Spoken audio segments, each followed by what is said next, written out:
بسم اللہ الرحمن الرحیم۔ السلام علیکم مائی ڈیئر اسٹوڈنٹس، میں آپ کا اسلامیات ٹیچر محمد عامر محمود آپ کو خوش آمدید کہتا ہوں۔ آج ہم آفاق کے پلیٹ فارم سے آفاق سن سیریز کی اسلامیات گریڈ 5 کا سبق نمبر 26 پڑھیں گے۔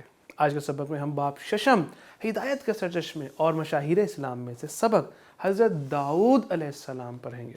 آپ نے یہ ویڈیو لیسن مکمل توجہ کے ساتھ دیکھنا ہے تاکہ جب یہ کمپلیٹ ہو جائے تو آپ اس قابل ہو جائیں کہ حضرت داؤد علیہ السلام کی زندگی کے چند واقعات جان سکیں، حضرت داؤد علیہ السلام کی معجزات اور خوش الہانی سے آگاہ ہو سکیں، حضرت داؤد علیہ السلام پر نازل ہونے والی کتاب کے بارے میں جان سکیں، حضرت داؤد علیہ السلام کی حکومت اور سلطنت کے بارے میں جان سکیں۔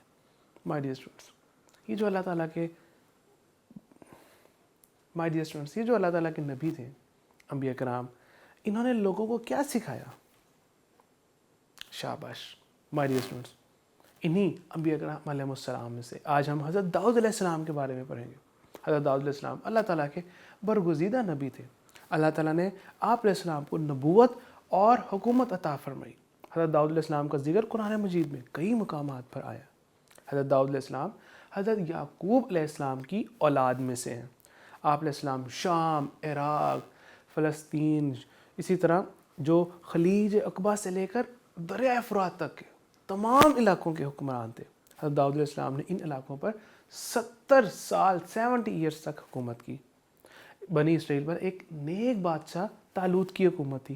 آپ علیہ السلام اس کی فوج میں سپاہی تھے اور فلاخن کے ماہر تھے۔ آپ علیہ السلام انتہائی جرأت مند، بہادر اور چست تھے۔ ایک بار طالوت کی فوج کا مقابلہ ظالم بادشاہ جالوت کے لشکر سے ہوا۔ جب دونوں فوجیں آمنے سامنے آئیں تو جالوت نے بنی اسرائیل کو مقابلے کے لیے للکارا۔ جالوت نے بہت قد آور اور طاقتور شخص تھا، کوئی بھی اس کے مقابلے پر نہ آیا۔ حضرت داؤد علیہ السلام اس کے مقابلے پر آئے اور فلاخن سے جالوت پر ایسا نشانہ لگایا کہ وہ وہیں ڈھیر ہو گیا۔ یوں بنی اسرائیل فتح یاب ہوا۔ اس کامیابی پر خوش ہو کر بنی اسرائیل نے حضرت داؤد علیہ السلام کو اپنا بادشاہ بنا لیا۔ حضرت داؤد علیہ السلام نہایت معاملہ فہم اور عدل و انصاف کرنے والے بادشاہ تھے۔ آپ علیہ السلام بہت سادہ مزاج اور خوددار انسان تھے۔ آپ علیہ السلام اللہ تعالیٰ کی بہت زیادہ عبادت کرتے، نیک کاموں میں بڑھ چڑھ کر حصہ لیتے۔ آپ علیہ السلام بادشاہ ہونے کے باوجود اپنے ہاتھ سے محنت کر کے کماتے تھے۔ آپ علیہ السلام نے سلطنت سے اپنے اور اپنے اہل و عیال یعنی گھر والوں کے لیے کبھی کچھ نہیں لیا۔ اللہ تعالیٰ نے آپ علیہ السلام کو بہت سے معجزے دیے، جیسا کہ آپ علیہ السلام پر جو مقدس کتاب نازل ہوئی وہ زبور مقدس تھی۔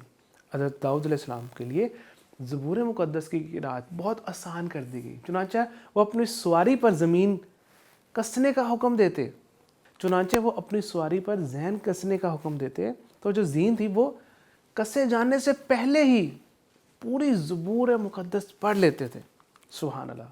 مائی ڈیئر اسٹوڈنٹس، آپ کے معجزات میں مزید یہ کہ اللہ تعالیٰ نے حضرت داؤد علیہ السلام کو نہایت مترنم، عمدہ، خوبصورت آواز عطا فرمائی تھی۔ جب آپ علیہ السلام زبور مقدس کی تلاوت کرتے یا اللہ تعالیٰ کی حمد و تسبیح بیان فرماتے تو انسانوں کے ساتھ ساتھ پرندے اور پہاڑ بھی آپ علیہ السلام کے ساتھ حمد و ثنا میں شریک ہو جاتے ہیں، جیسا کہ قرآن مجید میں فرمایا گیا ترجمہ: اور ہمارے بندے داؤد علیہ السلام کو یاد کیجئے جو بڑی قوت والے تھے، بے شک وہ ہماری طرف بہت رجوع کرنے والے تھے، بے شک ہم نے پہاڑوں کو ان کے لیے مسخر کر دیا تھا، وہ صبح و شام ان کے ساتھ مل کر تسبیح کرتے تھے، اور پرندوں کو بھی جو جمع ہو جاتے تھے وہ سب ان کی تسبیح کی وجہ سے مشغول ذکر رہتے۔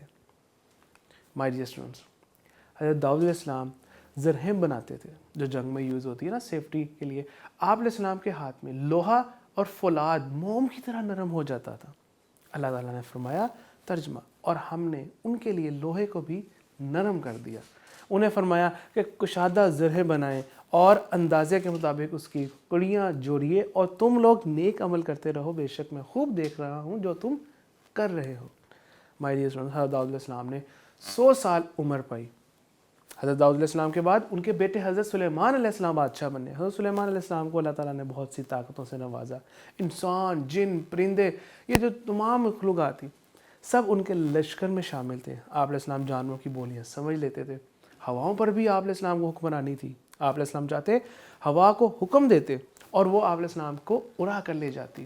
مائی ڈیئر اسٹوڈنٹس، حضرت داؤد علیہ السلام کی زندگی سے ہمیں جو رہنمائی حاصل ہوتی ہے، جو ہمیں سبق ملتا ہے، وہ یہ کہ بہادری اور اللہ تعالیٰ پر بھروسہ کامیابی کی کنجی ہے۔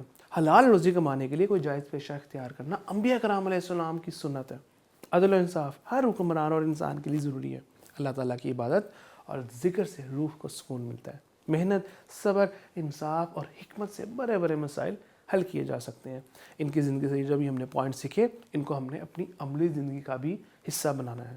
آج کے سبق کے حوالے سے آپ نے یہ ایکٹیویٹی کرنی ہے، ویڈیو کو اسٹاپ کرنے کے بعد جوابات تلاش کرنے ہیں، اور اس کے بعد آپ نے دیکھنا ہے کہ آپ کے رائٹ آنسرس یہی ہیں۔